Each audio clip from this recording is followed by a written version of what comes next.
AP శాసనమండలి ప్రశ్నోత్తరాల్లో అధికార విపక్ష సభ్యుల మధ్య వాడివేడి చర్చ జరిగింది. పాఠశాలల హేతుబద్దీకరణపై ఒకరిపై ఒకరు విమర్శనాస్త్రాలు సంధించుకున్నారు. మరీ ముఖ్యంగా వైసీపీ పక్ష నేత బొత్స, మంత్రి లోకేష్ మధ్య మరోసారి మాటల తూటాలు పేలాయి.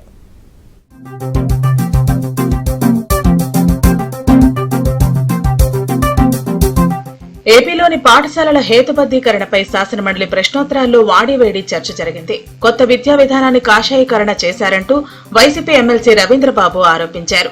సిలబస్ ను బీజేపీ కాషాయీకరణ చేసిందన్నారు. హిందూ మతం, హిందూ దేవుళ్లు అంటూ పలు అంశాలు పెట్టారన్నారు. ఎమ్మెల్సీ రవీంద్రబాబు ఆరోపణలపై మంత్రి లోకేష్ ఆగ్రహం వ్యక్తం చేశారు. నిరాధార ఆరోపణలు ఉపసంహరించుకోవాలని డిమాండ్ చేశారు. దేవుడుకు వైసీపీ నేతలు ఎలాంటి ప్రాధాన్యం ఇచ్చారో అందరికీ తెలుసునని చురకలంటించారు. దీంతో సభలో కొద్దిసేపు గందరగోళ పరిస్థితి ఏర్పడింది.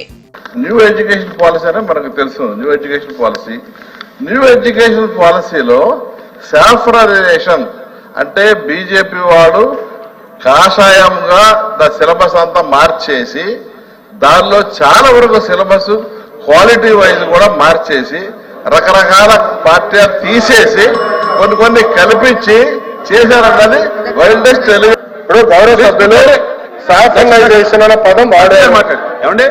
గౌరవ సభ్యులు విద్యా వ్యవస్థని కరికులంలో సాఫ్రనైజేషన్ అనే పదం వాడారు. He has to withdraw that statement. I'm protesting on this. అధ్యక్ష, మీరు ప్రింట్ చేసిన డిక్షనరీ దేవుడు, God, the one great spirit that Christians, Jews and Muslims believe made the world. Sir మీరిచ్చిన డిక్షనరీ, సార్ మీరిచ్చిన డిక్షనరీ నేను చదువుతున్నాను సార్. అరే ఆయన లేవనెత్తారు, నేను లేవనెత్తాను. I want right to answer. మీరిచ్చిన డిక్షనరీలో దేవుడు అర్థం మీరేం పెట్టారు నేను చెప్తున్నా. ఇదిలా ఉంటే మంత్రి నారా లోకేష్, మండలి విపక్ష నేత బొత్స మధ్య మరోసారి మాటల తూటాలు పేలాయి.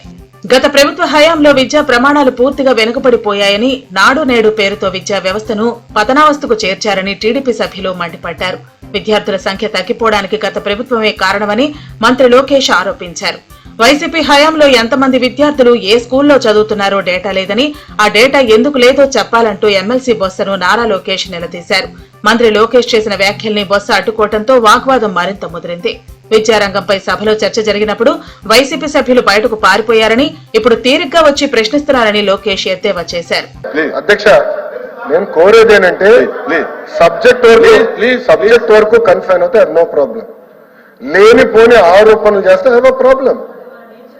సార్ సాఫ్రనైజేషన్ అనే పదమైన వాడారు. ఎక్కడ చేసామో నిరూపించమని చెప్పండి, నేను కూర్చుంటాను. Have no problem sir. చెప్పండి సార్. కూర్చోండి కూర్చోండి చెప్పండి. అరే మీరు డిస్కషన్ పెడితే పారిపోయారు భయ్యా. ఎందుకు పారిపోయారు? హౌస్ నుంచి వాకౌట్ మీరు చేయలేరు. మంత్రి గారు డిస్కషన్ వాకౌట్ చేసి మీరు మాట్లాడతారు. ఏం మాట్లాడతారు మీరు? అరే మీరు వాకౌట్ చేసి ఏం మాట్లాడతారు? అటు బస్సు కూడా గట్టి కౌంటర్ ఇచ్చేందుకు ప్రయత్నించారు. ఏపీలో 12 లక్షల మంది విద్యార్థులు గవర్నమెంట్ స్కూల్స్ నుంచి ప్రైవేట్ పాఠశాలలకు వెళ్లిపోయారంటూ లోకేష్ చేస్తున్న ఆరోపణలు సరికావన్నారు బొత్స. అసలు ఈ లెక్క ఎక్కడి నుంచి వచ్చిందో తెలియటం లేదన్నారు. మంత్రి గారు చెప్తున్న 12 లక్షలు అనే సంఖ్య నాకైతే ఎక్కడి నుంచి వచ్చిందో తెలియదు. దయచేసి ఇది వాస్తవ వ్యక్తం. అధ్యక్ష, మొత్తం మనం ఎక్కడ మోడల్ రాష్ట్రం నుంచి తీసుకున్నప్పటికీ కూడా ఏ రోజు కూడా 12 లక్షల స్టూడెంట్స్ వచ్చి ప్రభుత్వ పాఠశాల నుంచి ప్రైవేట్ పాఠశాల బదిలీ అనే సందర్భం ఏనాడు రాలేదు. సభ్యులందరినీ తీసుకుని మాకు కూర్చోబెట్టండి. అంతకుముందు ఏముండేది, ఇప్పుడు ఏమున్నాయి స్కూల్స్, ఏ రకంగా ఉన్నాయి, 14, 15, 19 మధ్యన ఏ రకంగా ఉండే స్కూల్స్, 19, 24 మధ్యన ఏ రకంగా ఉన్నాయి, ఆ పద్ధతితో జాన్సన్ కూడా పెట్టి డిస్కస్ చేద్దాం.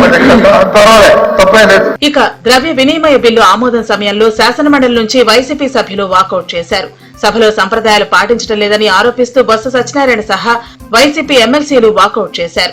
అయితే వైసీపీ వాకౌట్ నిర్ణయాన్ని మంత్రి పయ్యావుల కేశవ్ తప్పుపట్టారు. బడ్జెట్ పై మాట్లాడే సత్తా, సరుకు లేక ఏం మాట్లాడాలో తెలియక వైసీపీ సభ్యులు వాకౌట్ చేశారని మంత్రి పయ్యావుల కేశవ్ ఎద్దేవా చేశారు.